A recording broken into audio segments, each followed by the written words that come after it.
Welcome students to the third session of the same chapter, A Letter to God, and the name of the protagonist is Lencho.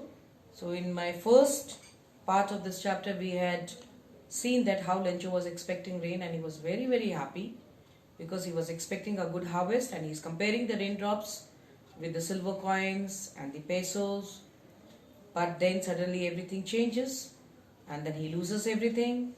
Second part we had seen how he has immense faith in God and how he is writing a letter to God and asking God to send him 100 pesos. Then we saw how the letter goes to the postman. He is laughing. The postmaster also laughs. But then the postmaster decides to help him.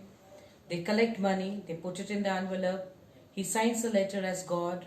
I had mentioned you must know the answer as to why did he sign the letter as God. He signs the letter as God because he wants that Lencho should keep his faith in God. He should not lose his faith in God. That was the reason that he signs the letter as God. He wants Lencho to believe that the letter has actually come from God. So in continuation with the same chapter, the last part, the third part of the chapter, the following Sunday, Lencho came a bit earlier than usual to ask if there was a letter for him. It was the postman himself who handed the letter to him, while the postmaster, experiencing the contentment of a man who has performed a good deed, looked on from his office. So Lencho came to the post office. The postman handed him the letter. The postmaster was looking at Lencho, watching him from his office. Lencho showed not the slightest surprise on seeing the money. Again, a question comes on this sentence, students. Why was Lencho not surprised? Lencho was not surprised in getting the letter because he had an ardent faith in God. Such was his confidence. But he became angry when he counted the money. God could not have made a mistake. Look at his trust on God. Nor could he have denied Lencho what he had requested. So Lencho opened up the envelope. He counted the money. Now he was very angry. He could not come to terms that God could ditch him or God could deny his request. Now comes the most humorous and the climax part of the story. Immediately, Lencho went up to the window to ask for a paper and an ink. On the public writing table, he started to write with much wrinkling of his brow, as he was not happy, caused by the effort he had to make to express his ideas. When he finished, he went to the window to buy a stamp, which he licked and then affixed to the envelope with a blow of his fist. So the blow of the fist means he was frustrated, not very happy. He was in fact angry.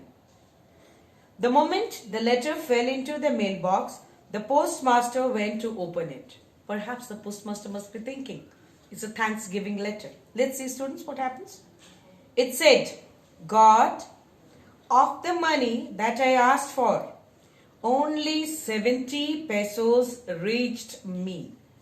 Send me the rest, since I need it very much. But don't send it to me through the mail because the post office employees are a bunch of crooks.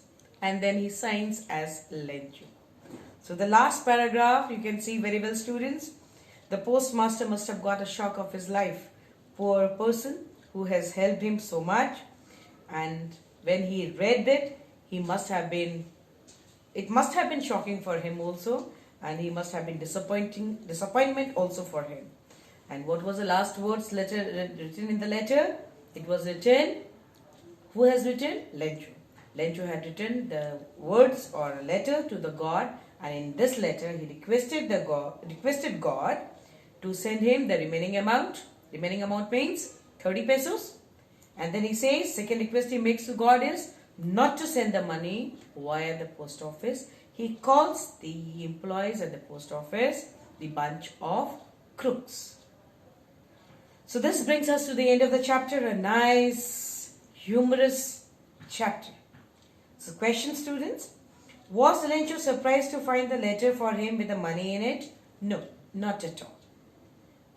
What made him angry? Definitely the less amount than what he had asked for. He had asked for 100 pesos, but when he found 70 pesos in it, it really made him angry because he believed or he thought that the employees at the post office must have taken away his balance amount, that is 30 pesos. So there are few questions based on this chapter, students, which you can go through them. Please answer these questions and then let me know any doubts if you have.